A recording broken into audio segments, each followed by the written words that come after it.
यत्थं गणहर देवे हि गन्थियं सम्मं पनमामि भक्तजुत्तो सुदनानमहो वहीं शिरसा इच्छाम ते सुदवती काउ सगो को तत्सालोच्यु अंगोंग पयनि पौड़े परियम सुतुड़वानियों को गए चुरिया चे सुत्थत है तुदम कायम श्यानिचकालमंचेमी पूजेमी बंदामि नमनसामि दुखो को मुखो बोइलाओ सोईगमनम स्मायमन्नम जिनगुण संपत्ति हो मध्यम अत पौर्वाणिक स्वाध्याय प्रारंभ किया एवं पूर्वाचार्य अनुक्रमेण सकल कर्म क्षार संभाव पूजा बंदास्तु स्मृतम श्री आचार्य भक्ति का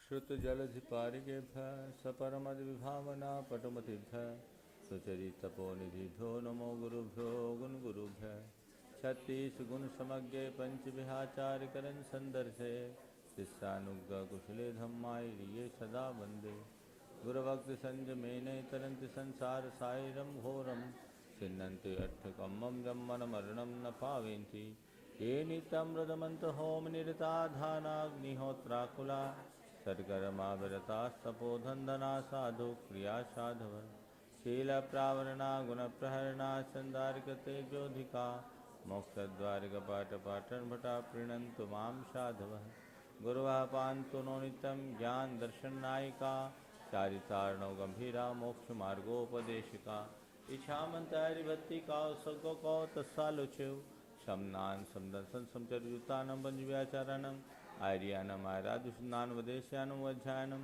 तिर्यान गुण पालनयानम सौसानम सांचकालमंचेमी पूजेमी वंदामि नमनसामि दुखों को मुखो बोइलाओ स्वयगमनम समायमन्नम जिनगुण संपत्ति हो मध्यम बंदित सब सिद्धे धूममल मनोमम गदिम पत्ते वोछामि समय पाहुण मिनमो शुद्ध केवली भनिदम। जब लो श्री पंच परमेष्टि भगवान की परम पूज्य आचार्य गुरुवर श्री विद्यासागर जी महाराज की महाराज जी आ नहीं रहे ना 5-7 जेंट्स लोग इधर आ जाओ बहुत जगह है कि ये जीव जब तक आत्म परिणाम और आश्रव भावों में अंतर को नहीं जानता तब तक वह अज्ञानी रहता है और अज्ञान दशा में क्रोधाधिक में प्रवृत्त होता है। क्रोधाधिक में प्रवृत्ति के परिणाम स्वरूप वह कर्म का बंधक बनता है। क्रोधादि प्रवृत्ति से बचने का एक ही उपाय भेद विज्ञान को प्राप्त करना। आज आचार्य भगवान एक कदम आगे बढ़ के कह रहे हैं कि भेद विज्ञान जीवन की एक उपलब्धि है, लेकिन कोरे भेद विज्ञान से काम नहीं होता। आचार्य कुंद ने उसी विज्ञान को भेद विज्ञान कहा है जो वैराग्य से समन्वित है। जिस ज्ञान के साथ वैराग्य नहीं वो ज्ञान नहीं, अज्ञान है। वैराग्य का मतलब है कि विषयों से विरक्ति का भाव होना, कसायों का अनुद्रेक होना। एक वैरागी की ये पहचान है कि जिसके अंतरंग में विषयों के प्रति लगाव ना हो और कषायों का उद्रेक ना आता हो। यहां आचार्य कुंद कह रहे हैं कि जो स्वपर के भेद को जानता है और उनसे निर्वृत्त होता है वह ज्ञानी है। जानने के बाद भी जब तक उनसे निवृत्ति नहीं तब तक ज्ञानी ज्ञानी नहीं। इसका तात्पर्य क्या हुआ? ज्ञान वही ज्ञान है जो हमें कल्याण के अभिमुख करे, जो विषयों से विरक्त कर दे, वो ज्ञान है। यदि विरक्ति नहीं तो केवल शब्द ज्ञान है, उस ज्ञान का हमारी आत्मा से कोई संबंध नहीं। ये तो एक क्षयोपशमात्मक परिणति। आचार्य कुंद कुंद कहते हैं कि तू आत्मा को सम्यक जाना है या नहीं, अपने भीतर झांक कर देख। जानता तो बहुत हूँ, मुझे आत्मा के स्वरूप का पूर्ण बोध है। अगर आप कह दे तो इतना सुंदर विश्लेषण कर सकता हूँ कि सुनने वाले मंत्र मुग्ध होकर के सुनते रह जाएं। कहते इस विश्लेषण से तेरा काम नहीं चलेगा। तू अंतर का विश्लेषण करके देख कि विषयों के प्रति तेरे मन में उदासीनता है कि नहीं, विषयों की आसक्ति तेरी मंद पड़ी है या नहीं, और कषायों के वेग को तूने नियंत्रित करने की क्षमता पाई है या नहीं। यदि ये दोनों बातें तेरे जीवन में है तो तू सच्चे अर्थों में ज्ञानी कहलाने के योग्य है, और इन बातों का अभाव है तो तू भले दुनिया की निगाहों में चाहे कितना भी बड़ा ज्ञानी क्यों न कहलाए, अभी सच्चे अर्थों में ज्ञान के क्षेत्र में तूने पदार्पण भी नहीं किया। इसलिए अपने ज्ञान की कसौटी को ठीक करे। ज्ञान पाया है तो ज्ञान का फल पाओ। बीज की सार्थकता तब होती है जब बीज विकसित होता और वृक्ष का रूप धारण करता, उसमें फूल और फल लगते हैं, तब वो बीज सफल होता है। तूने ज्ञान पाया है तो तेरे भीतर ज्ञान का फल दिखना चाहिए। ज्ञान का फल क्या है? अज्ञान निर्वृत्ति हानोपादान उपेक्षाश्च फलम। ज्ञान का 3 फल है। अज्ञान की निवृत्ति, हान हे को छोड़ना, और उपादेय को ग्रहण करना, और राग द्वेष के प्रति, विषय कषाय के प्रति उपेक्षा का भाव रखना, चारित्र को अंगीकार करना, ये ज्ञान का फल है। अगर ये फल तेरे जीवन में किसी भी अंश में प्रकट हुए तो तू समझना तू सच्चे अर्थों में ज्ञानी कहलाने योग्य है, और ऐसा करने में तू सफल नहीं है तो अभी तू बहुत बहुत पीछे है। आगे देखिएगा था, जय्या इमीन जीवे, जय्या इमेन जीवे, अपनो आसवानयतहेव,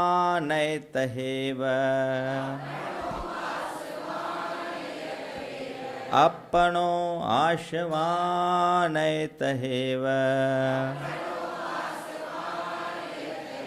नादम होदि विशेषम, नादम होदि विशेषम, तरम तु तय्या न बंधो से, तरम तु तय्या न बंधो से।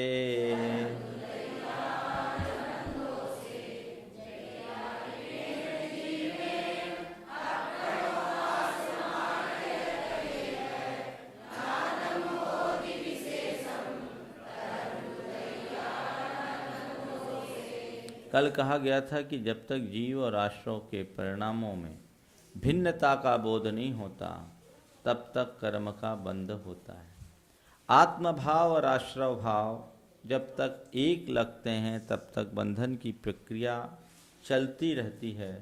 अब कहते हैं कि जय्या, जब इमेन जीवेन, इस जीव के द्वारा अपनों आत्मा के और आसवान आश्रमों का तहेव, यानी उसी प्रकार आत्मा और आश्रव रूप भावों का विशेष अंतरम, विशेष भेद, इनके दोनों की विशेषता, इन दोनों की भिन्नता का बोध नादम होदी, ज्ञात हो जाता है। इन दोनों का भेद, इन दोनों का विशेष अंतर जब इस जीव के द्वारा जान लिया जाता है, तैया न बंधो से उसके लिए, तैया तब से न बंधो, फिर उसको बंध नहीं होता। जो बात कल कही गई थी उसी को पलट करके कहा गया है। मूल बात आगे आनी है, इसकी टीका 2 लाइन की ले लें। यथा सी धर्मलब्धि काले अनेन प्रत्यक्षीभूतेन जीवेन नादम होदि विशेषांतरम यथा शुद्धात्मनः तथैव काम क्रोधादि आश्रवानम च ज्ञातम भवति विशेषांतरम भेद ज्ञानम। जब धर्म की लब्धि यानी प्राप्ति के काल में इस जीव के द्वारा शुद्धात्मा और काम क्रोधादि आश्रयों के विशेष अंतर का भेद विज्ञान होता है, तय्या तदा काले सम्यक ज्ञानी भवति, तब वह सम्यक ज्ञानी होता है। सम्यक ज्ञानी सन किम करोति, सम्यक ज्ञानी होकर क्या करता है? तो अहम कर्ता भाव क्रोधादि रूपम अंतरंगम मम कर्म इति अज्ञानजाम कर्तृकर्म प्रवृत्ति मुंचति। मैं करता हूँ और भाव क्रोधादि रूप जो मेरे अंतरंग परिणाम है वो मेरे कर्म है, इस प्रकार के अज्ञान जन कर्ता कर्म प्रवृत्ति को छोड़ता है। मैं क्रोध करता हूँ, मैं मान करता हूँ, माया करता हूँ, मैं लोभ करता हूँ, मैं राग करता हूँ, मैं द्वेष करता हूँ, मैं संकल्प करता हूँ, मैं विकल्प करता हूँ, ये जो कर्म है इनका मैं करता हूँ, ये मेरे मन का अज्ञान है। यथार्थ मैं अपने चेतन भावों का ही करता हूँ और चेतन भावों में भी अंतरंग परिणामों का करता, रागादिक से मिश्रित करता तो केवल व्यवहार से हूँ, निश्चय से तो अपने शुद्ध भावों का ही करता हूँ। ये अज्ञान जन भाव छूट जाता है और जब अज्ञान जन भाव छूटता है तब कर्तृकर्म प्रवृत्ति निवृत्तौ सत्याम निर्विकल्प समाधो सती न बंधो से न बंधो भवति से तस्य जीवस्थिति। जब ये कर्ता कर्म से निवृत्त हो जाता है तो सब संकल्प विकल्प छूट जाते हैं, निर्विकल्प समाधि में स्थित हो जाते हैं और जब निर्विकल्प समाधि में है उसका कोई बंध नहीं। तो महाराज हमारा बंध तो तब टूटेगा जब हम निर्विकल्प समाधि में जाएंगे और निर्विकल्प समाधि में हमको जाना नहीं है तो हमको बंध छूटना ही है। और जब हमारा बंध ही नहीं छूटना तो सुना काहे को रहे हो? बात सही है ना? जब हमें निर्विकल्प, आप कहते हो निर्विकल्प समाधि में जाएंगे तो बंध टूटेगा। अभी निर्विकल्प समाधि में जाने की दूर दूर तक गुंजाइश दिख नहीं रही है और जब निर्विकल्प समाधि में है नहीं, जाना नहीं है तो बंध छूटना नहीं है। बंध छूटना नहीं तो सुनाना क्यों? सुनो, आज निर्विकल्प समाधि में भले नहीं जा पाओ, निर्विकल्प समाधि में जाने की भावना तो जगा सकते हो। निर्विकल्प समाधि में न जा सको कोई बात नहीं, निर्विकल्प समाधि में जाने की भावना तो भा सकते हो। महाराज भावना से क्या होगा? दुर्विकल्प छूट जाएंगे। क्या? दुर्विकल्प छूट जाएंगे। तुम क्रोधादिक से पूर्णतः मुक्त नहीं हो सकते, कम से कम क्रोधादिक के उद्रेक से तो बचो। उतना आवेग तो मन में नहीं आए। प्राय आवेग के क्षण में विवेक खो जाता है और जिसका विवेक जागृत होता है उसका आवेग नहीं आता। ये मान के चलो कि रागादिक वैभाविक भाव मेरे आत्मा के शत्रु हैं, मेरे आत्मा के पतन के मूल हेतु हैं। मुझे उन्हें अपने अंदर हावी नहीं होने देना है। जब भी गाड़ी ट्रैक से नीचे आने को हो, सावधान हो जाओ, गलत ट्रैक पे जा रहे हैं, हम ट्रैक से नीचे उतर रहे हैं, मुझे अपने परिणामों को संभालना है। और ये गाथाएं उस घड़ी में हमारे लिए संबल बनती।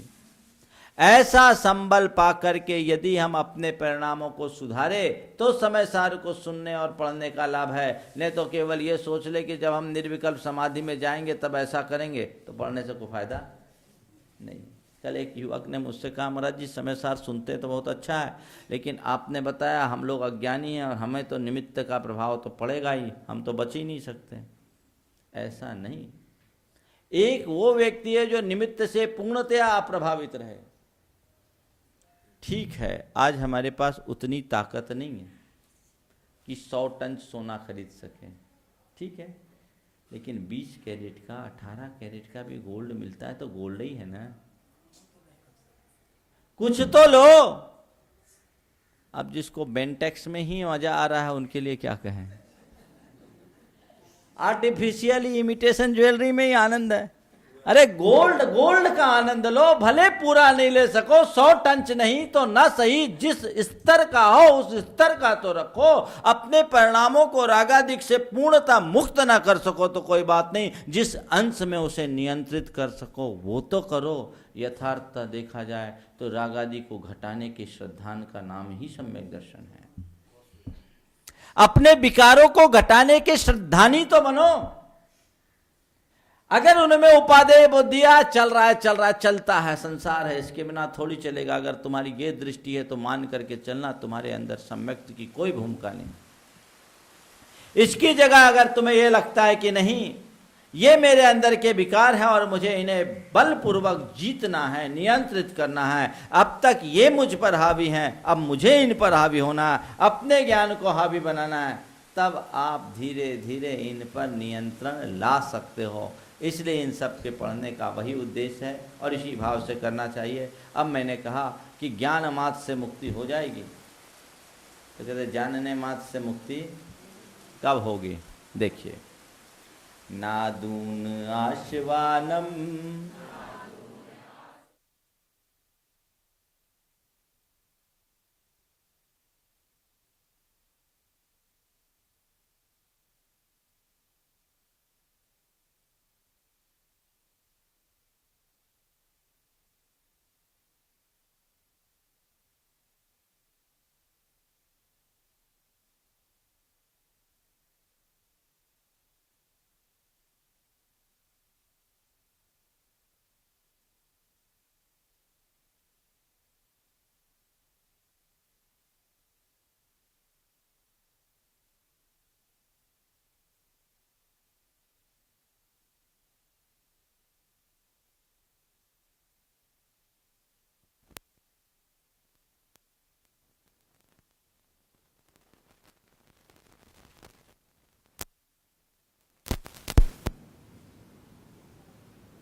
श्रुत जल सिपारी के भय सपरमद विभावना पटमति भय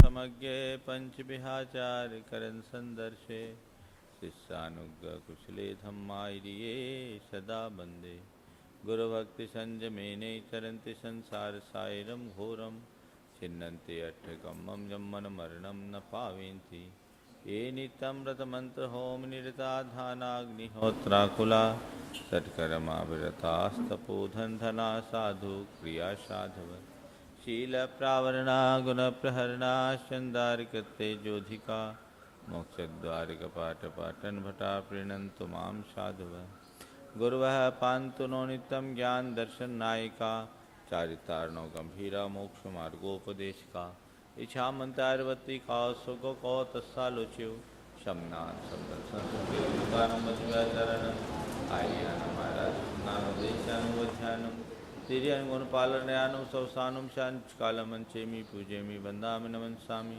दुखों को मुखो बोलाओ सोयनम स्वायमनम जिनगुण संपत्ति हो मध्यम बंदित सब सिद्धे धूममल मनोवमम गदिम पत्ते बोछामि समय पाहुड़ मिनमो सुध केवली भनिदम। जय बोलो श्री पंच परमेष्टि भगवान की परम पूजाचार्य गुरुवर श्री विद्यासागर जी महाराज की।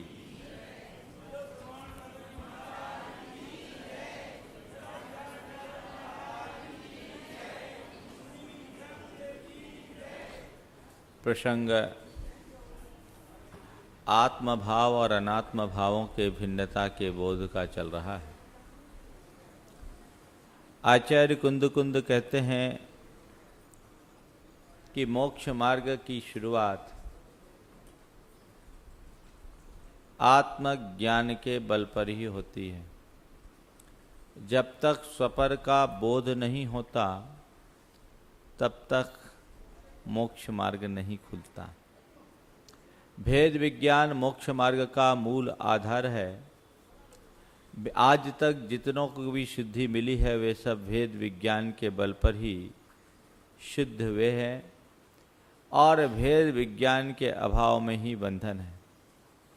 लेकिन आचार्य कुंद कुंद की दृष्टि में ज्ञान का मतलब केवल जानना नहीं है। आचार्य कुंद कुंद की दृष्टि में वही ज्ञान है जो हमें कल्याणोन्मुखी बनाए। जिस ज्ञान के साथ वैराग्य है वही ज्ञान कहलाता है। वैराग्य के अभाव में ज्ञान नहीं है, वह केवल सूचनाओं का संग्रह है। हमने किसी चीज को जाना और जानने के बाद यदि अपनाया नहीं तो जानना न जानना बराबर है। एक छोटा सा बच्चा मोमबत्ती की तरफ तभी तक लपकता है जब तक उसे हाथ के जलने का एहसास नहीं होता, और जब एक बार उसे पता लग जाता है कि मोमबत्ती को छूने से हाथ जलता है तो दोबारा कभी मोमबत्ती को पकड़ने की कोशिश नहीं करता।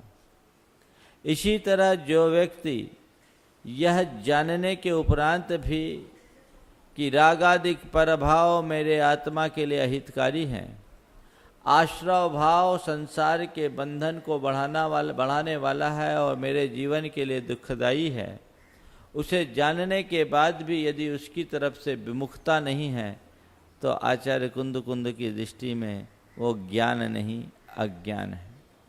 इसलिए ज्ञान पाओ और ज्ञान के साथ साथ वैराग्य को दृढ़ करने की कोशिश करो। कल मैंने कहा था कि सम्यक दृष्टि के जीवन में दो मौलिक शक्तियाँ होती है। सम्यक दृष्टिर भवति नित्यम ज्ञान वैराग्य शक्ति। सम्यक दृष्टि के पास ज्ञान की और वैराग्य की ये दो प्रबल शक्तियाँ होती है। जितना ज्ञान होता है उसके भीतर का वैराग्य भी उतना ही पुष्ट होता है। वैराग्य की पुष्टि के अभाव में ज्ञान नहीं कहलाता।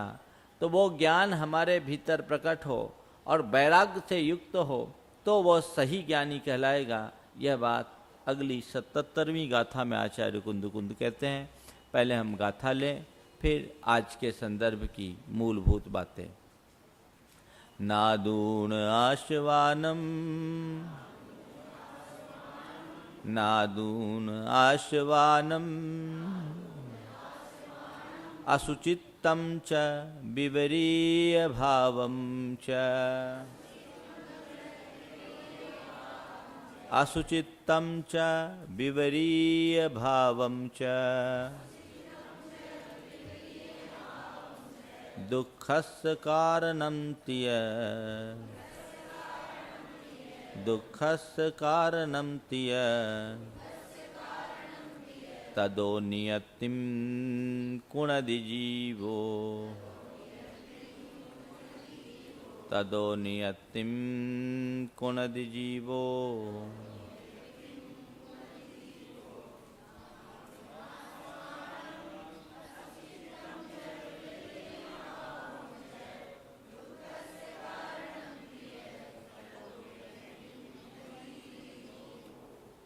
नादून जानकर किसको? आसवानम आश्रवों को। आश्रव उपलक्षण है, आश्रव को आदि लेकर समस्त पर भावों को जानकर। क्या जानकर? असुचित्तम असुचि जानकर, अपवित्र जानकर, विपरीय भावम च और उसे विपरीत भाव आत्म स्वभाव से विरुद्ध, आत्म स्वभाव से विपरीत भाव जानकर। दुखस्य कारणंती है यह, और दुखस्य कारणम दुख का कारण नादून जानकर। क्या जानकर? आश्रवों को असुचि विपरीत भाव और दुख का कारण जानकर क्या करो? तदो उससे नियतिम निवृत्ति छुटकारा कुणदि मुक्ति कुणदि करता है। कौन? जीवो। जीव कौन जीव करता है? ज्ञानी जीव। ज्ञानी जीव आश्रवों के असुचिपन, विपरीत भावता तथा दुख का कारण रूप जानकर उनसे निर्वृत्त होता है। आश्रव 24 घंटे चलते हैं। हम लोग कहते हैं दिन रात शुभ भावों से मेरा व्यापार चला करता, मानस वाणी और काया से आश्रव का द्वार खुला रहता। ये आश्रव 24 घंटे हो रहा है। उस आश्रव में असुचिपना का एहसास हमें कहाँ होता है? अगर असुचिपने का एहसास है तब तुमने आश्रव को आश्रव जाना, और सच्चे अर्थों में जो चीज असुचि रहती है उसकी तरफ आप पैर रखना भी नहीं चाहते। 2 दिन से पानी भरा, जमीन पर आप पैर रखना नहीं चाहते। क्यों? असुचि। ठीक। जब अशुचि है तो पैर रखना नहीं चाहते, शुचि है तो पैर रख देते हैं। जो चीज अशुचि लगती है वह स्वीकार्य नहीं होती, और यदि स्वीकार्य है तो हमें अशुचि प्रतीत नहीं हो रही। कोई भी अपवित्र वस्तु को आप छूना चाहते हैं? हाँ, नहीं छूना चाहते। उसे स्वीकार करते हैं? नहीं करते हैं। तो ये आश्रय को क्यों कर रहे हैं? महाराज, उसकी अशुचिता तो दिखती ही नहीं है। मनुष्य के मन की ये दुर्बलता है कि बाहरी अशुचिता तो दिख जाती है, आंतरिक अशुचिताएं नहीं दिखती। संत कहते हैं बाहर की अपवित्रता को तो पानी के बौछार से साफ किया जा सकता है, भीतर की अशुचिता को केवल ज्ञान की धारा से ही दूर किया जा सकता है, और कोई दूसरा रास्ता नहीं। लेकिन जब तक अशुचि अशुचि रूप दिखेगा नहीं, हम उसे साफ करने का प्रयास कैसे करेंगे? आप अपने कमरे में झाड़ू कब लगाते हैं? हाँ, जब लगता है कि कचरा है, कचरा दिखते ही आप साफ करने के लिए तैयार हो जाते हैं। कचरा दिखता है, आप साफ कर लेते हैं। जैसे ही भीतर की अपवित्रता दिखेगी, आप उसके प्रक्षालन के लिए उद्यमशील हो जाओगे। भीतर के शुद्धि के लिए वही प्रयत्नशील होता है जिसे भीतर की अशुद्धि दिखती है। अरे महाराज, कर्ता कर्म अधिकार बांच रहे हो आप, समय सार की बात कर रहे हो। समय सार में तो अशुद्धि है ही नहीं, और जब अशुद्धि नहीं तो शुद्धि काहे को? क्या बात हो गई, है ना? यही हाल हुआ आजकल समय सार सुनने वालों का। अपने आप को अशुद्ध दशा में ही शुद्ध मान रहे। आचार्य कुंद कुंद कह रहे अगर अशुद्धि नहीं है तो ये गाथा क्यों? जो जो तेरा स्वभाव नहीं वह सब अशुचि है, उसे तूने गले लगा रखा है, उसे हटा, उससे मुक्ति पा। जब तक तू अशुचि को गले लगाए रखेगा तब तक तू अपने शुचि स्वरूप को प्रकट नहीं कर पाएगा। तालाब का पानी स्वच्छ होता है, लेकिन ऊपर से शैवाल जमा हो, काई जमी हो तो कैसा लगता है? हाँ? गंदा। हरी हरी काई पूरे तालाब में जमी है, उसके पानी की सतह को आच्छादित की भी है, पानी की स्वच्छता प्रकट होती। पानी साफ है मानता हूं, लेकिन पीने लायक है क्या? कब होगा? जब आप उसके ऊपर जमी काई की परत को हटाओगे, उसकी सफाई करोगे। काई की जब सफाई होगी तब उस भीतर का उज्जवल जल प्रकट होगा। आचार्य कुंद कुंद कहते ठीक तेरा स्वभाव शुचि रूप है, लेकिन तूने अशुचि को गले लगा रखा है, इसलिए तू भी आज अशुचि हो गया।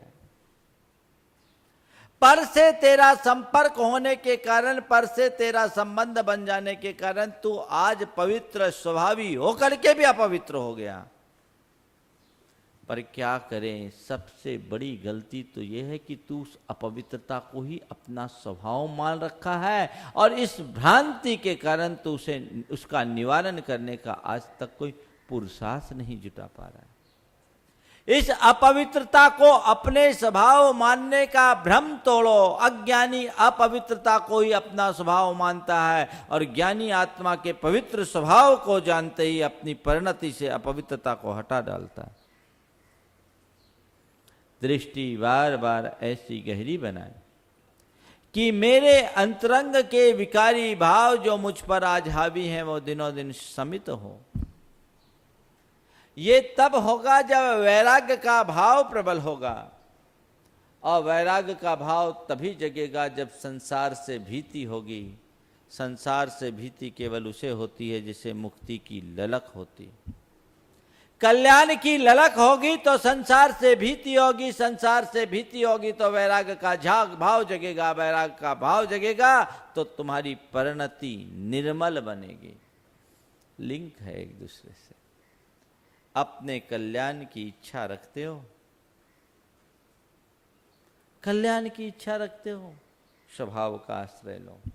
महाराज हम तो बस सुनने आते हैं, अच्छा लगता है इसलिए सुनते हैं, कल्याण की बात भी सोचते हैं, पर सोचते अभी नहीं, अभी तो बहुत काम करना है, तब कल्याण करेंगे। सच्चे अर्थों में कल्याण की बात करने वाले के मन में भी कल्याण के प्रति जो लगाव का भाव होना चाहिए वो नहीं दिखता। जब तक आश्रव भाव ही उपादेय दिखते हैं तो समझना अभी तुम्हारे भीतर कल्याण का भाव जगा ही नहीं। कल मैंने कहा था कि महाराज लोग पूछते हैं वैराग्य के भाव स्थिर क्यों नहीं होते। कल्याण के भाव जैसे हमारे अंदर जगने चाहिए, जगते नहीं, कैसे बढ़ाएं। कल मैंने कहा, कल बहुत सारे लोग आए नहीं, आज भी कम आए, सबको सस्पेंस होगा कि क्या पता आज प्रवचन होगा कि नहीं। हाँ, पानी निकला ही नहीं निकला। ये पानी तो जब तक संसार में तब तक निकलेगा ही नहीं। पानी से अपन को निकलना है, पानी थोड़ी निकलेगा। संसार का पानी निकलेगा कि पानी से अपन को निकलना है, अपने को निकलना है। ये तो चला रहेगा, ध्यान रखो। भव्य जीव की पहचान बताते हुए लिखा है, तत्प्रति प्रीति चित्तेन येन वार्तापि हि श्रुता निश्चितम स भवेद भव्य भावी निर्माण भागिन। जिसके अंतरंग में तत्व के प्रति प्रीति हो और तत्व का विचार सुनने की जिसके अंदर प्रबल उत्कंठा हो, ललक हो, निश्चितम स भवेद भव्य, भव्य जीव है, उसका निर्वाण पक्का है। अपनी ललक जगाओ कि पानी गिरे तो तूफान आए तो आंधी आए तो हमको अपना ये काम नहीं छोड़ना, निकलना ही। ये लगाव बनाकर रखने में और ज्यादा उमंग बढ़ती है और व्यक्ति की भवितव्यता प्रकट होती है। खैर, बात मैं कह रहा था कि वैराग्य में स्थिरता कैसे आए, मेरा ज्ञान वैराग्योन्मुखी कैसे बने। जब तक आप वैरागी जनों के संसर्ग में नहीं रहोगे तब तक वैराग्योन्मुखी परिणाम नहीं हो। वैराग्योन्मुखी परिणाम बनाना है तो वैरागी के संपर्क में रहो, क्योंकि संपर्क और संसर्ग का बहुत प्रभाव पड़ता है।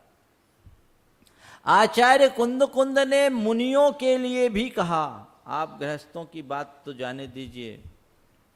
एक शुद्धोपयोग की भूमिका में जीने वाले मुनि के लिए आचार्य कुंद कहा, अधिक गुणे सामान्य, अधिक गुणम सामान्यम।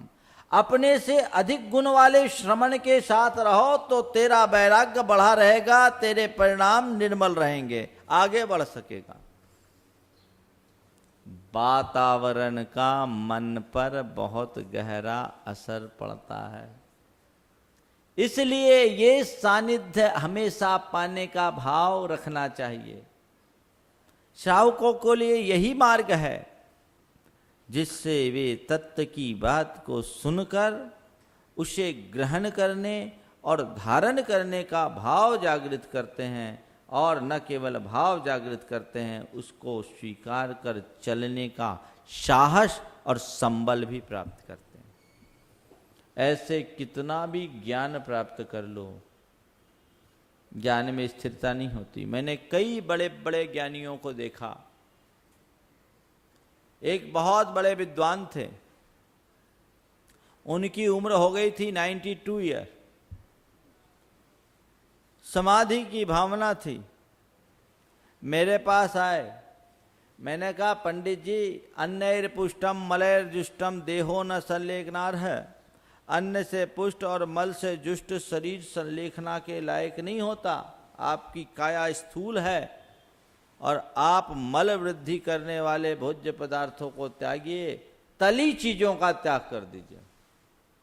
92 वर्ष के विद्वान, तली हुई वस्तु का त्याग करने के लिए मैंने उनसे कहा। उन्होंने मेरी बात को यह कह करके टाल दिया कि महाराज ठीक है, कोशिश करूँगा।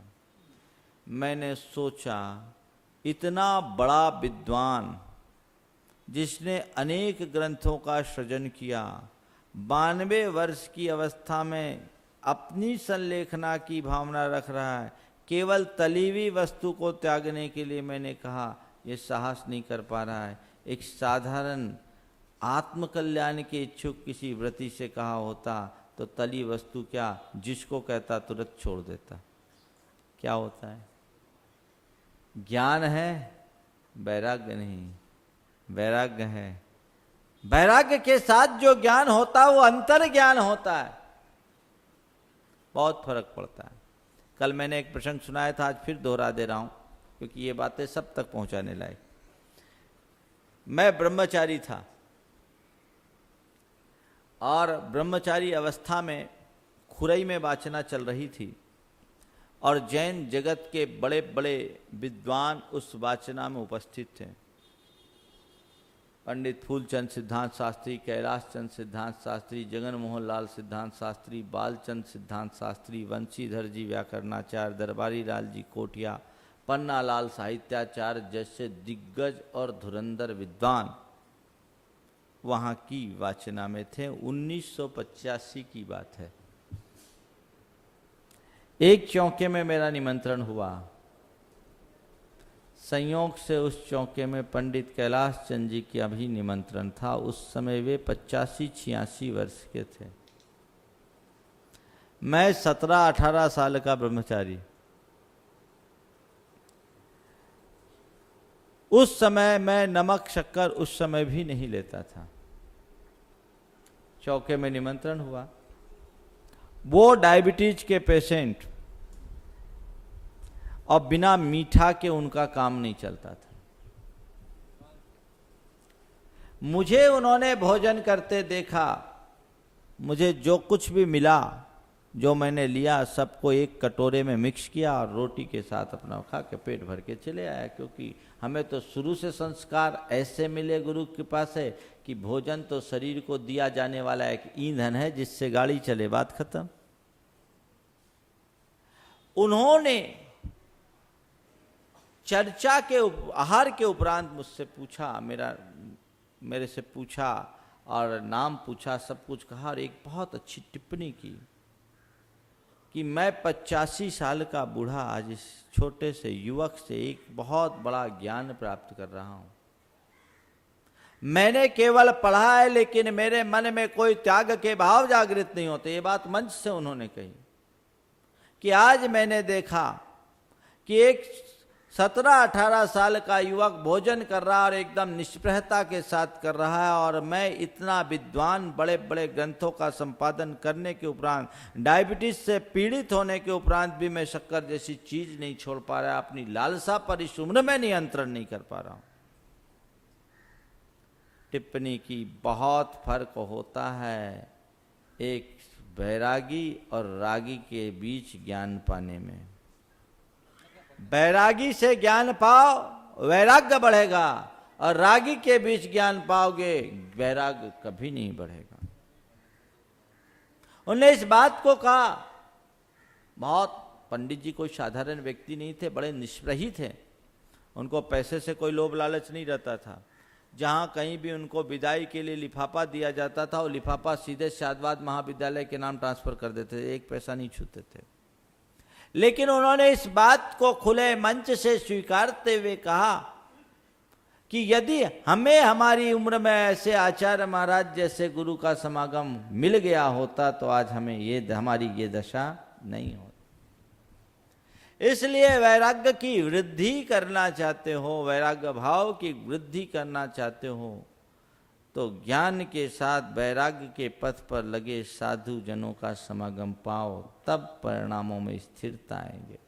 अशुचि अशुचि दिखेगा, विपरीत भाव दिखेगा, दुख का कारण रूप दिखेगा। अभी अशुचि ही आत्म रूप दिख रहे हैं तो पवित्र दिख रहे हैं, विपरीत भाव भी हमें अपने लिए कल्याणकारी प्रतीत हो रहे हैं, और दुख का कारण है उसे ही सुख का कारण मान रहे हो। रागादि प्रकट ये दुख देन, तिन्हीं को सर दे गिनत चैन। क्या है तुम्हारी परिणति? इनको ही अगर अपना मानकर, अपने लिए कल्याणकारी मानकर स्वीकारने की प्रवृत्ति बनी हुई है, तो फिर जीवन का कल्याण आखिर कैसे होगा? विचारनी बात तो केवल ये है। इसलिए सच्चा ज्ञान यही है कि इनको अशुचि, विपरीत भाव स्वरूप और दुख का कारण जानकर ज्ञानी उनसे निवृत्ति करता है, बुद्धि पूर्वक छोड़ता है। कल एक ने बोला, महाराज जी ये सब छोड़ता है, छोड़ना पड़ता है। मैंने चर्चा में कहा था छोड़ना पड़ता है, ये क्या है महाराज? क्रिया है। हाँ, प्रारंभ में तो बुद्धि पूर्वक ही छोड़ना पड़ता है। हाँ, जब आत्मा में डूबो तो उनके विकल्प से ऊपर उठा जाता है। महाराज कर्ता कर्म अधिकार तो बोलता है करने और छोड़ने का विकल्प भी अज्ञान है। बोले ठीक,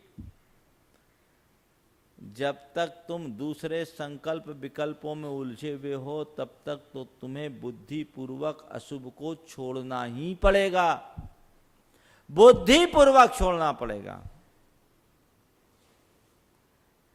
तीर्थंकर भी जब दीक्षित होते हैं तो प्रतिज्ञा पूर्वक 5 पापों का जीवन पर्यंत के लिए त्याग कर 5 महाव्रत को अंगीकार करते हैं।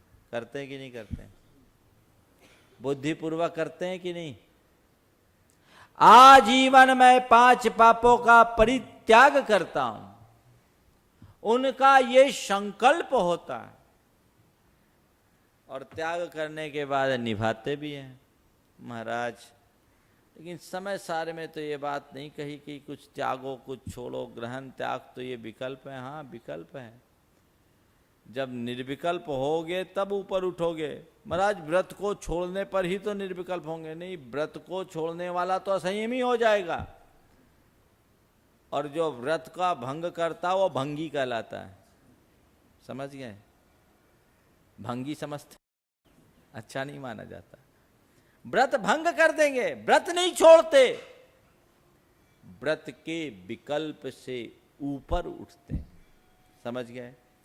भूमिका अनुरूप चर्या, व्यवहार की सारी चर्या बुद्धि पूर्वक की जाती है और उसमें हे उपादेय का विचार करके उसे उसी अनुरूप अपनाया जाता है। तो यहां भी कह रहे कुणादि जीवो क्या करता है? महाराज करता नहीं, हो जाता है गए काम से। करोगे तभी होगा, पहले करना पड़ेगा तब होता है। प्रारंभिक भूमिका में सारी क्रियाएं बुद्धि पूर्वक होती है, फिर दूसरी भूमिका में अबुद्धि पूर्वक होती है, तब जाकर व्यक्ति निष्क्रिय होता है। समझ गए? पहले बुद्धि पूर्वक सक्रिय। जब तक हमारे मन में दुष्ट विकल्प उत्पन्न हो रहे हैं, हम बुद्धि पूर्वक वैसी क्रिया कर रहे हैं, तो हमें बुद्धि पूर्वक उन्हें छोड़ने का संकल्प लेना पड़ता है। फिर एक संकल्प लेने के उपरांत हमारे भीतर बुद्धि पूर्वक राग आदि विकार नहीं आते। राग करना, राग होना, राग का रहना, 6ठे गुणस्थान तक बुद्धि पूर्वक राग किया जाता है। सप्तमादि गुणस्थानों में बुद्धि पूर्वक राग किया नहीं जाता, राग होता है। राग होता है, 10वें गुणस्थान तक राग रहता है। करते नहीं है लेकिन होता है, राग का उदय है। लेकिन 11वें गुणस्थान में न राग कर रहे हैं न राग हो रहा है, केवल राग का अस्तित्व सत्ता में पड़ा है जो निष्क्रिय है। समझ गए? तो पहले बुद्धि पूर्वक क्रिया, फिर अबुद्धि पूर्वक क्रिया, फिर निष्क्रिया। ये अलग अलग भूमिका में जीने वाले जीवों की परिणति है, और इसी तरह की परिणति से जो आगे बढ़ता है वही अपने जीवन का कल्याण करता है। आचार्य कुंद कह रहे हैं, इस प्रकार से अशुभ भावों को या आश्रवादी पर भावों को अपने लिए अकल्याणकारी, दुख के कारणभूत विपरीत स्वभाव और अशुचि मानकर उनसे निर्वृत्त हो। जो इनसे पूर्ण निर्वृत्त है वह शुद्धोपयोगी है। जब शुद्धोपयोगी बनने का योग बनेगा तब बनेगा। कम से कम अभी अपने मन के इन दुर्विकल्पों को नियंत्रित करने का भाव तो जगाओ। जितना कम कर सको उतना तो कम करो। अभी तो गलत रास्ते को ही सही मान बैठे हो, कम से कम इतना तो करो कि गलत रास्ता तुम्हें गलत प्रतीत होने लगे और सही रास्ते पर चलने का संकल्प मन में जगाओ, निश्चित वह जीवन की उपलब्धि होगी। टीका देखिए। क्रोधादि आश्रवानाम संबंधी कालुष्य रूपम अशुचित्वम जड़त्व रूपम विपरीत भावम व्याकुलत्व लक्षणम दुख कारणत्वम च ज्ञात्वा तथैव निजात्मनः संबंधी निर्मल आत्मानुभूति रूपम शुचित्वम सहज शुद्ध अखंड केवल ज्ञान रूपम ज्ञातृत्वम अनाकुलत्व लक्षणम लक्षण अनंत सुखत्वम च ज्ञात्वा। देखिए, क्रोधादि आश्रव संबंध को क्या मानो? उसके कालुष्य रूप अशुचिता, अशुचिपना क्या मानो?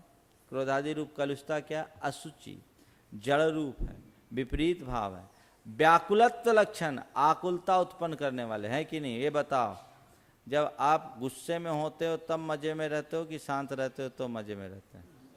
हाँ, फिर गुस्सा काहे करते हो? महाराज शांत रहने में मजा आता, मजे में रहते हैं, लेकिन गुस्सा करने में भी मजा आता है। जब तक गुस्सा करने में मजा आएगा तब तक शांत नहीं रह पाओगे। गुस्सा में मजा आना ही विपरीत भाव है। गुस्सा में मजा आना विपरीत भाव है। गुस्सा आते समय होश आ जाए तो अपने आप व्यक्ति संभल जाए। गुस्सा एक उपलक्षण है। सब जितने भी रागादिक भाव हैं वो आकुलता ही उत्पन्न करने वाले हैं। किसी भी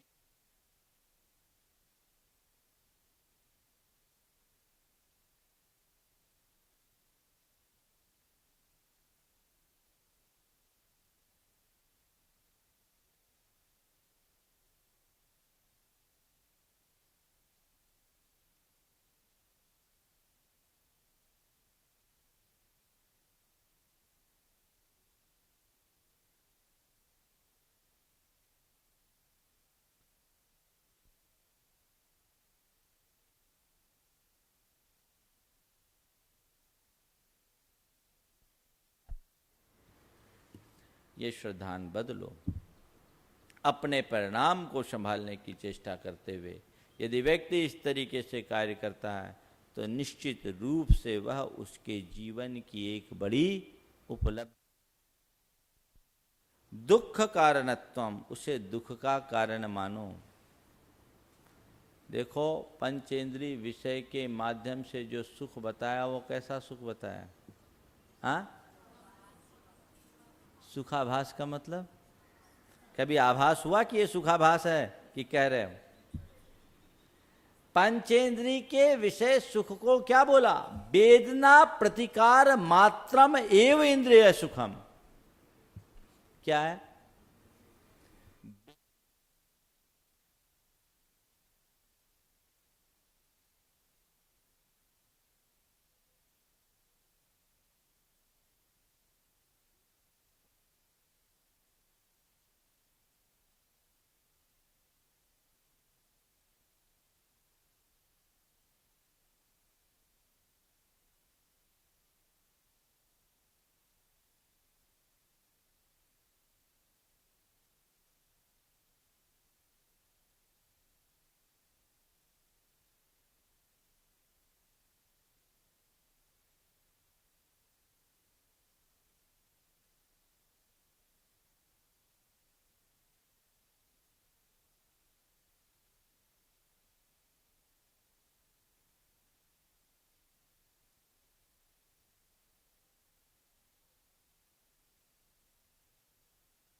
भाई जरा जन्म रोग निवारती है, संजीवनी सुख करी जिन भारती है, वाणी जिनेन्द्र कथिता दुख हारिणी है, संत्रस्त भजन को सुखदायिनी है, तेरा करुस्तवन मैं ऐ अम्ब देवी, तो शीघ्र ही बन सकूं निज आत्म सेवी, ओए शारदे अब कृपा कर दे जरा तू, तेरा उपासक खड़ा भव से डरा जो, माता विलंब करना मत मैं पुजारी, आशीष दे बन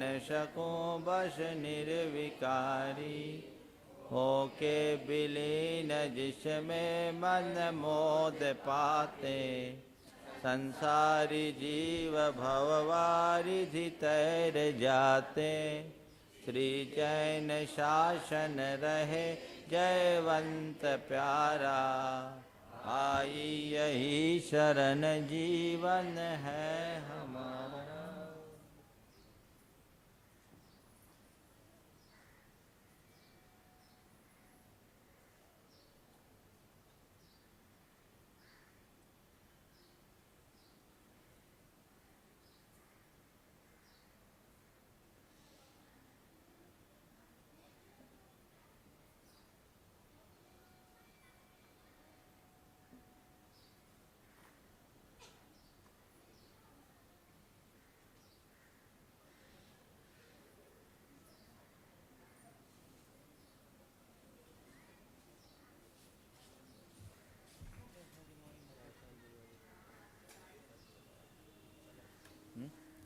पूजा में तो बैठ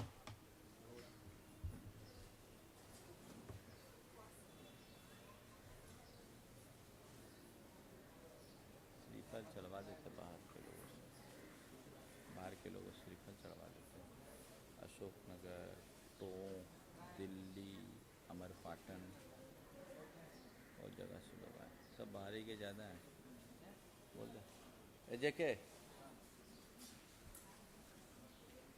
बोल,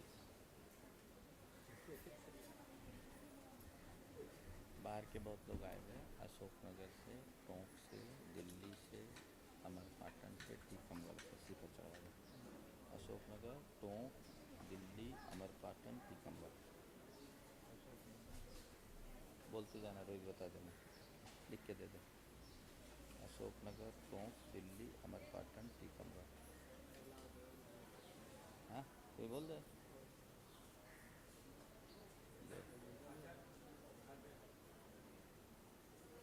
आचार्य श्री 108 विद्यासागर जी महाराज की जय, मुनि श्री 108 प्रमाण सागर जी महाराज की जय, मुनि श्री 108 विराट सागर जी महाराज की, मुनि संघ की जय। जो भी भाई बंधु बाहर से आए हैं जैसे अशोक